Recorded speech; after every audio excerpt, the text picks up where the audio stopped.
বর্তমান সময়ে গ্যাসের মূল্য বৃদ্ধি এবং নিরাপত্তার কথা ভেবে অনেকেই ঝুঁকছেন বৈদ্যুতিক চুলার দিকে।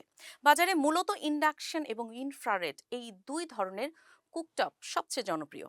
দেখতে অনেকটা একরকম হলেও এদের কাজ করার পদ্ধতি এবং সুবিধায় রয়েছে বিস্তর ফারাক।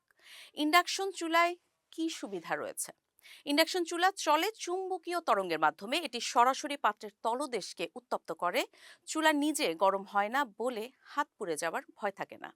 পাত্র সরিয়ে নিলে স্বয়ংক্রিয়ভাবে তাপ বন্ধ হয়ে যায়। এছাড়া তাপ সরাসরি পাত্রে যায় বলে রান্না খুব দ্রুত হয়। প্রায় 90% বিদ্যুৎ শক্তি সরাসরি রান্নায় ব্যবহৃত হয়, ফলে বিলও কম আসে।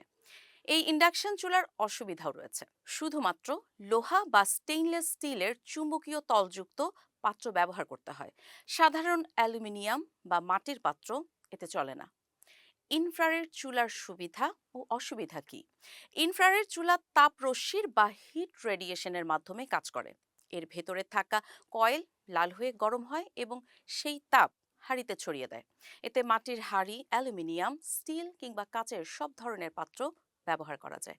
এছাড়া রান্নার ধরন অনেকটা গ্যাসের চুলার মতো, তাই মানিয়েও নেওয়া সহজ।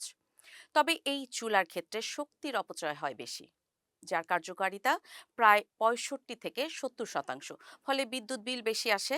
রান্নার সময় চুলার উপরিভাগে প্রচণ্ড গরম থাকে, যা অসাবধানতায় দুর্ঘটনার কারণ হতে পারে। এছাড়া তাপ চারিদিকে ছড়িয়ে পড়ে বলে রান্নাঘর দ্রুত উত্তপ্ত হয়ে যায়। তাহলে আপনি কোনটি কিনবেন? ইন্ডাকশন কিনুন যদি আপনি দ্রুত রান্না শেষ করতে চান, বিদ্যুৎ বিল সাশ্রয় করতে চান এবং যার ছোট শিশু থাকলে সর্বোচ্চ নিরাপত্তা নিশ্চিত করতে চান।